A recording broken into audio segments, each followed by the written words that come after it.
Bwana Yesu asifiwe.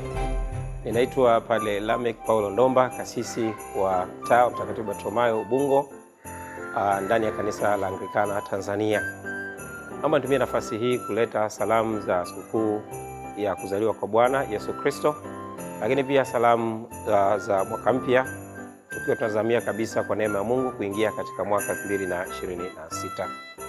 Nizungumze kidogo kuhusu sikukuu hii ya kuzaliwa kwa Bwana. Tunafanya ukumbusho huu kama sehemu ya desturi, mapokeo na mafundisho ya kanisa, tukikumbuka kuzaliwa kwa Kristo kulikotokea miaka mingi iliyopita. Lakini katika mafundisho na mapokeo ya kanisa, kila panapo tarehe 25 ya mwezi Disemba kila mwaka tunafanya maadhimisho ya sikukuu ya kuzaliwa kwa Bwana. Pengine jambo la kufaa sana ambalo ningependa kuomba tunapoadhimisha sikukuu ya kuzaliwa kwa Bwana, kila mmoja katika ngazi ya familia, jamii na hata taifa, tuchochee sana upendo, tuchochee sana kweli, tuchochee haki, tuchochee amani pia, ili sisi sote kama taifa na kama jamii na kama familia tupate kuishi vizuri.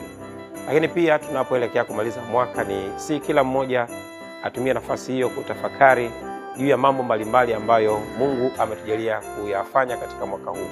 Na pengine katika kutafakari hayo yote itupe kwa neema kuja mbele zake na kumshukuru bila kujali tofauti ya imani zetu, lakini sote tumesaidiwa na Mungu fika mpaka tunapoelekea kumaliza mwaka huu. Naomba nilete salamu za heri ya sikukuu ya kuzaliwa kwa Bwana, lakini pia heri za mwaka mpya 2026.